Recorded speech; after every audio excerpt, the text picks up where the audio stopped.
안녕하세요. 오늘 저희가 함께 깊이 파고들 자료는 AI 클라우드 기업 아이렌에 관한 겁니다. 네. 보내주신 공식 보도 자료랑 시장 분석 리포트를 보니까 정말 흥미로운 상황이더라고요. 네, 맞습니다. 뭐랄까, 투자자들 입장에서는 정말 하루아침에 천국과 지옥을 오간 그런 느낌이었을 겁니다. 바로 그 지점입니다. 불과 어제까지만 해도 정말 하늘 높은 줄 모르고 치솟던 AI 유망주였잖아요. 그랬죠. 그런데 오늘 갑자기 15% 넘게 폭락했어요. 네, 정확히는 2025년 12월 2일 주가가 15.2% 하락해서 41.12달러로 장을 마감했습니다. 와. 올해 초에 AI 사업으로 방향을 틀면서 주가가 76달러까지 갔던 걸 생각하면 정말 엄청난 급락이죠. 그렇죠. 겉보기에는 정말 잘 나가던 파티가 갑자기 끝난 것처럼 보이는데 이 자료들을 좀 깊숙이 들여다보니까요. 네, 이게 단순히 어떤 악재가 터졌다기보다는 더 큰 도약을 위한 일종의 성장통이다. 이런 분석도 있더라고요. 네, 맞습니다. 정반대의 두 시선이 아주 팽팽하게 맞서고 있는 상황입니다. 그래서 오늘은 바로 이 지점을 한번 집중적으로 파헤쳐 보겠습니다. 도대체 아이렌에 무슨 일이 있었던 걸까요? 모든 사건의 발단은 바로 전날이었어요. 12월 1일 월요일 장 마감 후에 아이렌이 아주 중요한 발표를 동시에 두 건이나 터뜨렸습니다. 아, 장 마감 후에 투자자들이 대응할 시간도 없이요. 네, 시장에 그야말로 폭탄을 던진 셈이죠. 그럼 그 첫 번째 폭탄부터 한번 열어보죠. 자료를 보니까 대규모 자금 조달 계획이었다고요? 맞습니다. 첫 번째는 총 20억 달러 규모의 신규 전환사채를 발행하겠다는 계획이었습니다. 20억 달러. 2032년 만기가 10억 달러, 그리고 2033년 만기가 10억 달러, 이렇게요. 전환사채, 이게 말이 조금 어려운데요. 투자자들 입장에서는 이게 왜 그렇게 민감한 문제인 건가요? 이걸 아주 쉽게 말하면 잠재적인 주식 폭탄이라고 생각하시면 됩니다. 주식 폭탄이요? 네, 지금 당장은 그냥 회사에 돈을 빌려주는 채권인데요. 나중에 특정 조건이 되면 이걸 주식으로 바꿀 수 있는 옵션이 붙어 있는 거예요. 아, 그러니까 투자자들 입장에서는 언젠가 저게 전부 주식으로 바뀌어서 시장에 쏟아져 나오면 어떡하지? 하는 불안감이 생기는 거죠. 네, 주식의 가치가 희석될 수 있다 이런 걱정이군요. 바로 그겁니다. 잠깐만요. 근데 그건 어디까지나 미래의 가능성이잖아요. 네, 그렇죠. 그것만으로 주가가 15%나 폭락했다는 건 좀 과한 반응 아닌가요? 자료 보니까 같은 날 다른 발표도 하나 더 있었던 것 같은데? 정확히 보셨습니다. 혹시 그게 진짜 결정타였을까요? 네, 시장의 공포에 불을 붙인 두 번째 폭탄이 바로 그거였죠. 전환사채 발행 계획이랑 동시에 신규 보통주를 발행해서 기관 투자자들한테 직접 판매하겠다고 발표한 겁니다. 아, 이건 미래의 가능성이 아니라 그냥 지금 당장 주식을 더 찍어매겠다는 얘기네요. 바로 그겁니다. 투자자들이 가장 무서워하는 주주가치 희석, 영어로는 다일루션이라고 하죠. 그게 현실이 된 거죠. 그렇군요. 제가 아주 좋아하는 비유가 있는데요. 다 같이 나눠 먹으려고 피자 한 판을 시켰는데 갑자기 주방에서 똑같은 피자를 한 판 더 들고 나오는 거예요. 아, 그럼 제가 먹을 수 있는 조각이 당연히 작아지겠네요. 그렇죠. 반으로 줄어들겠죠. 시장은 바로 이 즉각적이고 확실한 가치 하락에 아주 격렬하게 반응한 겁니다. 알겠습니다. 단기적으로는 악재라는 게 명백하네요. 그런데 어떤 기업도 자기 주가를 일부러 폭락시키려고 하진 않잖아요. 당연하죠. 이렇게까지 욕먹을 각오를 하면서 얻으려는 장기적인 그림은 대체 뭘까요? 이제부터가 이 이야기의 진짜 핵심입니다. 자료들을 종합해보면 아이렌의 이번 계획은 단순히 돈이 필요해서 벌인 일이 아니에요. 아, 그런가요? 네, 기존 부채 구조 조정과 미래 성장 동력 확보, 이 두 마리 토끼를 동시에 잡으려는 아주 정교한 전략적 움직임으로 봐야 합니다. 새로 조달한 자금으로 뭘 하겠다는 건지 구체적으로 밝혔나요? 네, 그 용도를 명확히 했습니다. 이번에 새로 발행하는 주식과 전환사채로 얻은 자금의 상당 부분을요, 기존에 발행했던 2029년, 2030년 만기 전환사채를 되사는 데 쓰겠다고 했어요. 아, 잠깐만요. 그럼 새 빚이랑 새 주식을 만들어서 험빚을 갚는다 이런 얘기네요. 맞습니다. 일종의 금융 저글링을 하고 있는 셈이죠. 와, 그 부분이 정말 흥미롭네요. 단순히 돈을 끌어모으는 게 아니라 빚의 성격을 바꾸고 있다는 거군요. 그렇죠. 마치 단기 고금리 대출을 장기 저금리 대출로 갈아타는 그런 느낌인데요. 거의 그런 셈이죠.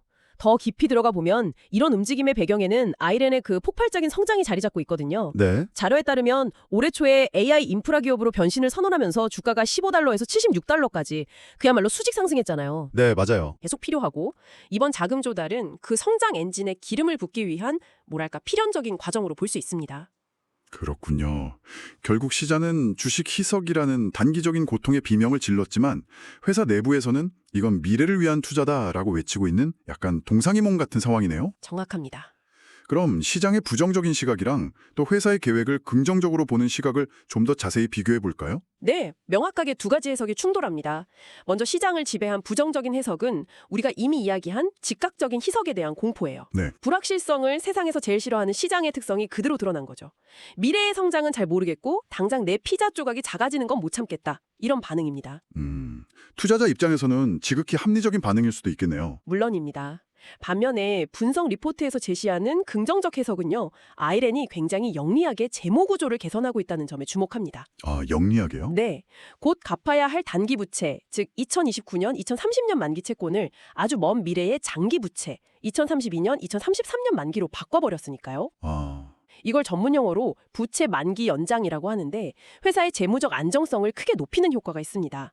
단기적인 유동성 위기 가능성을 그냥 차단해버린 거죠. 자료에 보니까 캡트콜 거래라는 좀 생소한 용어도 나오던데요. 이것도 그 긍정적 해석의 중요한 근거가 되는 것 같더라고요. 아, 네. 이게 정확히 뭔가요? 이게 이번 계획의 신의 한 수라고 평가받는 부분이기도 합니다. 신의 한 수라고요? 네, 캡트콜은 아까 말씀드린 그 전환사채가 나중에 주식으로 전환될 때 발생할 수 있는 주식 희석을 막기 위한 일종의 보험 장치입니다. 보험이요? 어떻게 그게 가능한 거죠? 아주 쉽게 설명을 해볼게요. 아이렌이 이번에 전환사채를 발행하면서 동시에 별도의 금융기관이랑 계약을 하나 더 맺는 겁니다. 네.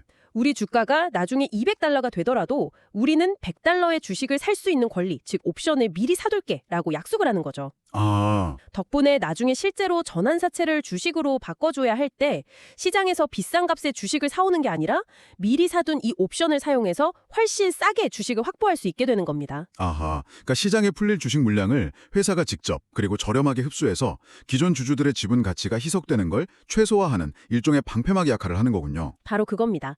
분석 자료에 따르면 이 캡트콜 거래를 통해서 주가의 75%에서 100%의 프리미엄이 붙는 수준까지는 희석 효과를 거의 완벽하게 방어할 수 있도록 설계했다고 해요. 와. 단기적인 고통은 분명히 있지만 미래에 발생할 수 있는 장기적인 위험까지 아주 정교하게 관리하고 있다는 강력한 신호로 해석될 수 있는 거죠. 정교한 관리라는 말이 딱 맞네요.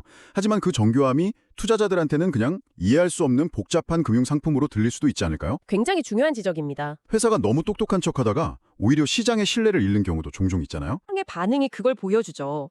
아무리 회사가 우리는 캡트콜이라는 안전장치를 마련했으니 걱정 마세요라고 말해도 당장 눈앞에서 보통주가 추가로 발행되는 걸 본 투자자들은 일단 팔고 보자는 심리가 강하게 작용한 겁니다. 아, 결국 장기적인 전략의 정교함이 단기적인 공포를 이기지 못한 셈이죠. 와, 정말 복잡하게 얽혀 있네요. 단기적인 충격과 장기적인 전략, 그리고 그걸 방어하는 금융기술까지. 듣는 분들이 헷갈리지 않게 핵심만 다시 한번 짚어볼까요? 좋습니다. 가장 중요한 것은 이번 아이렌의 주가 폭락이 회사의 AI 사업 자체에 근본적인 문제가 생겼기 때문이 아니라는 점입니다. 네, 그게 아니군요. 네, 이건 폭발적인 성장을 감당하기 위한 자금 조달 과정에서 벌어진 복잡한 금융 재구조화에 대한 시장의 단기적인 알레르기 반응 이렇게 봐야 합니다. 그럼 정리해보면 이번 사태의 원인은 20억 달러 규모의 전환사채 발행과 신주 발행 계획. 네, 그로 인한 효과는 즉각적인 주주가치 희석 우려로 인한 단기 주가 급락이었고요. 하지만 회사의 근본적인 동기는 기존 부채를 정리하고 AI 사업의 공격적인 확장을 위한 장기적인 포석이라는 것이군요. 맞습니다. 그리고 캡트콜 같은 복잡한 금융 기법을 동원해서 미래에 발생할 수 있는 위험까지 관리하려는 모습을 보였다는 점도 주목할 만합니다. 네. 다만 시장은 미래의 계획보다는 당장의 손실에 더 민감하게 반응했을 뿐인 거죠. 오늘은 AI 유망주 아이렌의 주가 급락 이면에 숨어있던 복잡한 금융 전략과 시장의 두 가지 시선에 대해 깊이 있게 살펴봤습니다. 네, 단 하루의 주가 변동 속에 이렇게 많은 이야기가 담겨 있다는 게 정말 놀랍네요. 이 상황은 당신에게 아주 중요한 질문 하나를 던집니다. 시장은 종종 주식 희석과 같은 단기적인 악재의 공포에 가까운 반응을 보입니다. 네, 그렇죠. 하지만 기업은 더 큰 성장을 위해 때로는 고통스럽고 복잡한 장기적 결정을 내려야만 하죠.